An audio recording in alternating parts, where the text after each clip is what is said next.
Hello, എല്ലാവർക്കും പുതിയൊരു വീഡിയോയിലേക്ക് സ്വാഗതം. എല്ലാവരും സുഖമായിട്ടിരിക്കണമെന്ന് വിശ്വസിക്കുന്നു. ഇന്ന് നമുക്ക് ഇറ്റാലിയൻ വൈറ്റ് സോസ് പാസ്ത ഉണ്ടാക്കാം. ഇവിടെ റോസുവിന് ഏറ്റവും ഇഷ്ടമുള്ള പാസ്തയാണിത്. അതുകൊണ്ട് തന്നെ ഞങ്ങൾ ഇടയ്ക്കിടയ്ക്ക് ഈ പാസ്ത ഉണ്ടാക്കാറുണ്ട്. ഈ പാസ്ത ഉണ്ടാക്കാനായിട്ട് ഞാനിവിടെ ഫിസിലി പാസ്തയാണ് എടുത്തിട്ടുള്ളത്. പല വെറൈറ്റി പാസ്ത ഉണ്ട്. അതിൽ ഈ സ്പൈറൽ ഷേപ്പിലുള്ള ഈ പാസ്തയ്ക്ക് ഫിസിലി എന്നാണ് പറയുക. ആദ്യം തന്നെ നമുക്ക് ഈ പാസ്ത വേവിച്ചെടുക്കണം. അതിന് വേണ്ടിയിട്ട് ഒരു പാത്രത്തിൽ കുറച്ചധികം തന്നെ വെള്ളം എടുത്ത് അതിലേക്ക് ആവശ്യത്തിനുള്ള ഉപ്പും കുറച്ച് ഓയിലും കൂടെ ഒഴിക്കാം. എന്നിട്ട് നമുക്കിതൊന്ന് തിളപ്പിക്കാനായിട്ട് വെക്കാം. വെന്ത് കഴിയുമ്പോൾ പാസ്തകൾ പരസ്പരം ഒട്ടി പോവാതിരിക്കാൻ വേണ്ടിയിട്ടാണ് ഈ ഓയിൽ ചേർക്കുന്നത്. വെള്ളം തിളയ്ക്കുമ്പോഴത്തേനും നമുക്ക് ബാക്കിയുള്ളതൊക്കെ റെഡിയാക്കി വെക്കാം. ഞാനിവിടെ അധികം വെജിറ്റബിൾസ് ഒന്നും എടുക്കണില്ല. കുറച്ച് യെല്ലോ ക്യാപ്സിക്കം, കുറച്ച് ഗ്രീൻ ക്യാപ്സിക്കം, അതുപോലെ ഒരു ചെറിയ സവോള, ഇത്രയും ഞാൻ എടുത്തിട്ടുള്ളൂ. സ്വീറ്റ് കോൺ ചീസ് പാസ്തയാണ് നമ്മൾ ഉണ്ടാക്കാനായിട്ട് ഉദ്ദേശിക്കുന്നത്. അതുകൊണ്ട് കുറച്ച് സ്വീറ്റ് കോൺ പുഴുങ്ങിയെടുത്തിട്ടുണ്ട്.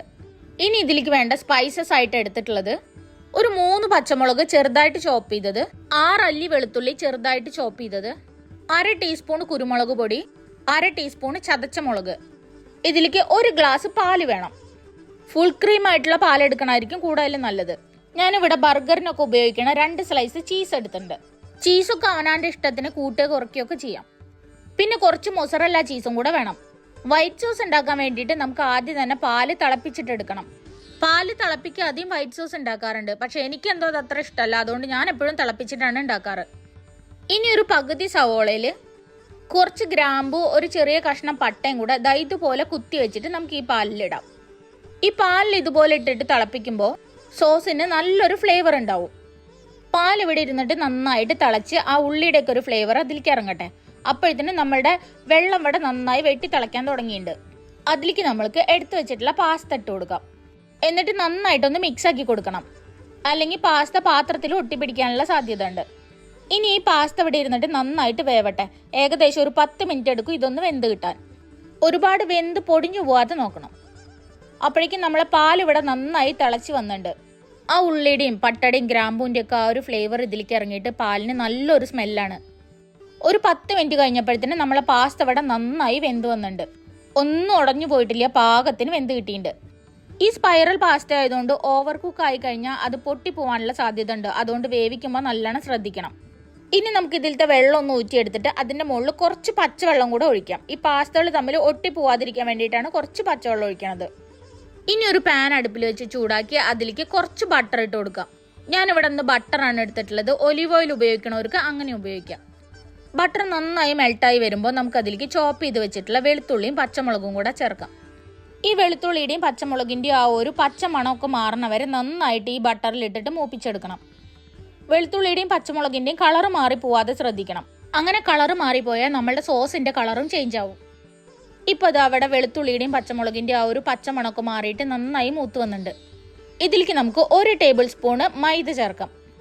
ഇനി ഇതെല്ലാം കൂടെ നന്നായി മിക്സാക്കി മൈദയുടെ ഒക്കെ ആ ഒരു കളർ ചേഞ്ച് ആവണ വരെ ഒന്ന് ഇളക്കി കൊടുക്കാം. ഇതിങ്ങനെ ഇളക്കുമ്പോൾ മൈദ ആകെ ഉരുണ്ടുകൂടി കട്ട പിടിച്ചല്ലോ എന്നൊക്കെ തോന്നും. പക്ഷെ അതൊന്നും കാര്യമാക്കണ്ട. നമ്മൾ പച്ചക്കറിയൊക്കെ ഇട്ടിട്ട് ഇളക്കുമ്പോൾ അത് അങ്ങോട്ട് സെറ്റ് ആയിക്കോളും.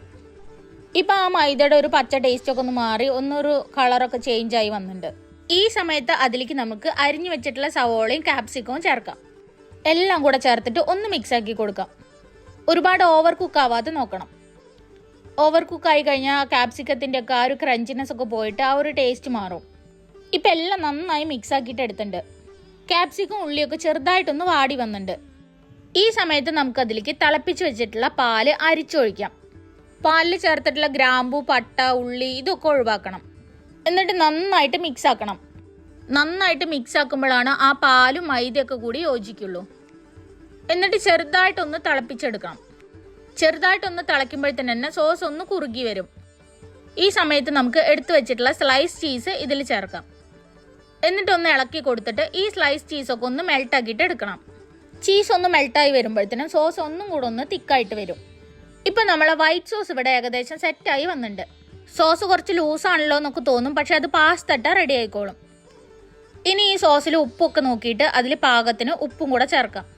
ഇനി ഒന്നും കൂടെ ഒന്ന് ഇളക്കി കൊടുത്ത് എല്ലാം കൂടെ ഒന്ന് മിക്സ് ആക്കിയിട്ട് എടുക്കണം. സോസ് ഇങ്ങനെ ഇളക്കി കൊടുക്കുമ്പോൾ തന്നെ നമുക്കത് തിക്കായിട്ട് വരുന്നത് അറിയാൻ പറ്റും. ഇനി നമുക്ക് ഇതിലേക്ക് എടുത്തു വെച്ചിട്ടുള്ള ഉണക്കമുളകും അതുപോലെ എടുത്തു വെച്ചിട്ടുള്ള കുരുമുളകിൻ്റെ പൊടിയും കൂടെ ചേർക്കാം. ഇനി എല്ലാം കൂടെ ഒന്നും കൂടെ ഒന്ന് മിക്സ് ആക്കിയിട്ട് എടുക്കാം. ഇനി നമുക്ക് ഇതിലേക്ക് വേവിച്ച് വെച്ചിട്ടുള്ള സ്വീറ്റ് കോണും കൂടെ ചേർക്കണം.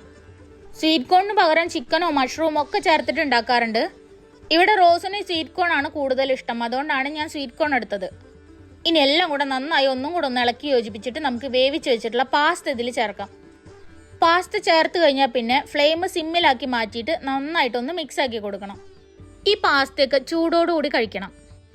തണുത്ത് കഴിയുമ്പോൾ ആ ചൂടോടുകൂടി കഴിക്കണം ആ ഒരു ടേസ്റ്റ് ഉള്ളതായിട്ട് എനിക്ക് തോന്നിയിട്ടില്ല ഇതുവരെ. അതുകൊണ്ട് തന്നെ ഞാനിത് സ്കൂളിലെ ലഞ്ച് ബോക്സിന് അങ്ങനെ കൊടുത്തേക്കാറില്ല. എപ്പോൾ കഴിക്കണമെന്ന് തോന്നണോ അപ്പം ഉണ്ടാക്കും, അപ്പം തന്നെ കഴിക്കും. ഇപ്പം പാസ്തയും സോസും കൂടെ നന്നായി മിക്സ് ആക്കി എടുത്തിട്ടുണ്ട്. ഇനി നമുക്ക് ഇതിൻ്റെ മുകളിലേക്ക് കുറച്ച് മൊസറല്ല ചീസും കൂടെ ചേർക്കാം. ഞാൻ മൊസറല്ല ചീസ് കുറച്ച് അധികം തന്നെ ചേർത്തിട്ടുണ്ട്. ഇവിടെ കുറച്ച് ചീസി ആയിട്ടുള്ള പാസ്തയാണ് എല്ലാവർക്കും ഇഷ്ടം. ഇനി നന്നായിട്ടൊന്ന് ഇളക്കി കൊടുക്കുമ്പോൾ തന്നെ ആ മൊസറല്ല ചീസ് നന്നായിട്ട് മെൽട്ടായിട്ട് വരാൻ തുടങ്ങും. ഇപ്പം നമ്മൾ creamy and cheesy sweet corn white sauce pasta ഇവിടെ റെഡി ആയിട്ടുണ്ട്. ഒരുപാട് സ്പൈസി ഒന്നും അല്ലാത്ത നല്ല ക്രീമി ആയിട്ടുള്ള ഒരു ചീസ് പാസ്തയാണിത്. ഒരുവിധം കുട്ടികൾക്കൊക്കെ ഇത് ഇഷ്ടപ്പെടും. കുട്ടികൾക്ക് എന്ന് മാത്രമല്ല കേട്ടോ, പാലും ക്രീമും ചീസൊക്കെ ഇഷ്ടപ്പെടുന്ന വലിയവർക്കും ഇതൊക്കെ ഇഷ്ടപ്പെടും. അപ്പോൾ എല്ലാവരും ഇതുപോലെ ഒന്ന് ഉണ്ടാക്കി നോക്കൂ. വീഡിയോ ഇഷ്ടപ്പെട്ടിട്ടുണ്ടെങ്കിൽ ലൈക്ക് ചെയ്യാനും ഷെയർ ചെയ്യാനും കമൻറ്റ് ചെയ്യാനും സബ്സ്ക്രൈബ് ചെയ്തിട്ട് സപ്പോർട്ട് ചെയ്യാനും മറക്കരുത്. അപ്പോൾ ഇനി പുതിയൊരു വീഡിയോയിൽ വീണ്ടും കാണുന്നവരെ ബൈ.